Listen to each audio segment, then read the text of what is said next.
All right, let's really dig into this one, because this exchange is exactly why Senator John Kennedy has built a reputation as one of the most dangerous questioners in Washington. This wasn't shouting. This wasn't theatrics. This was slow, methodical, Southern accented dissection, the kind where the witness walks in confident and walks out mentally barefoot. The headline says Kennedy totally destroys a Democratic witness who tried to lie to his face, and honestly, that's not even hyperbole. What makes this moment so brutal isn't volume or insults, it's the calm. Kennedy never raises his voice. He never looks rattled. He just keeps asking the same question in slightly different ways until the truth is nowhere left to hide. And the witness? Oh boy, this is a masterclass in how not to handle a Senate hearing. The Democratic witness comes in clearly prepared, at least on paper. You can tell they've rehearsed talking points, memorized buzzwords, and probably been told, stick to the narrative, don't give them anything. That strategy works fine when senators grandstand or go off on tangents. It does not work with John Kennedy. Kennedy doesn't play ideological ping-pong. He doesn't care about speeches. He cares about facts. And more importantly, he cares about whether you're trying to mislead him. Right from the start, Kennedy establishes control. He asks a simple, almost deceptively innocent question. No legal traps. No complicated hypotheticals. Just a straightforward request for clarification. And that's where the witness makes mistake number one. They don't answer it directly. Instead, they pivot. They hedge. They talk around the question. That's when Kennedy's eyebrows go up. One of Kennedy's greatest talents is pretending he doesn't understand something, even when he clearly does. He'll say things like, "I'm just a simple country lawyer." That's not humility. That's bait. He wants you to underestimate him.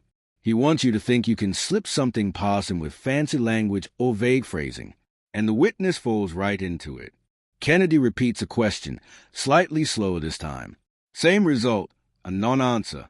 At this point, you can almost feel the tension in the room. Kennedy isn't angry. He's patient. And patience, in a hearing, is terrifying. Because patience means he has time. Eventually, the witness gives an answer, and it's an answer that Kennedy knows isn't true. Or at the very least, it's wildly misleading. This is where the hearing turns from uncomfortable to brutal. Kennedy doesn't accuse him outright. He doesn't say, "You're lying." Instead, he does something far more effective. He asks them to confirm their statement.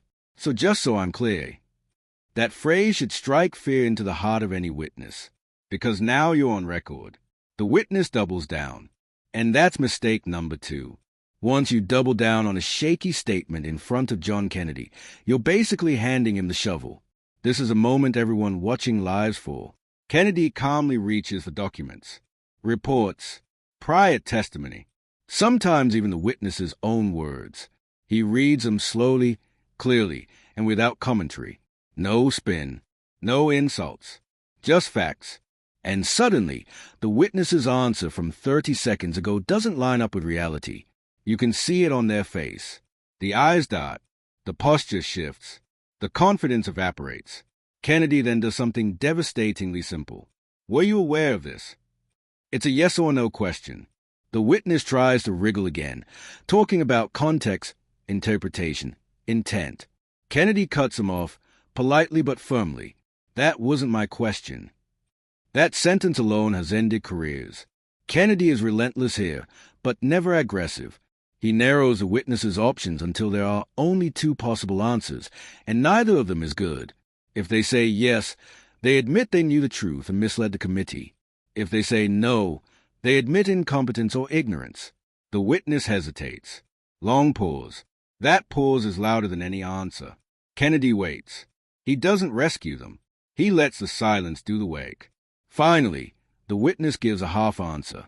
Kennedy responds with a kind of Southern politeness that somehow makes it worse.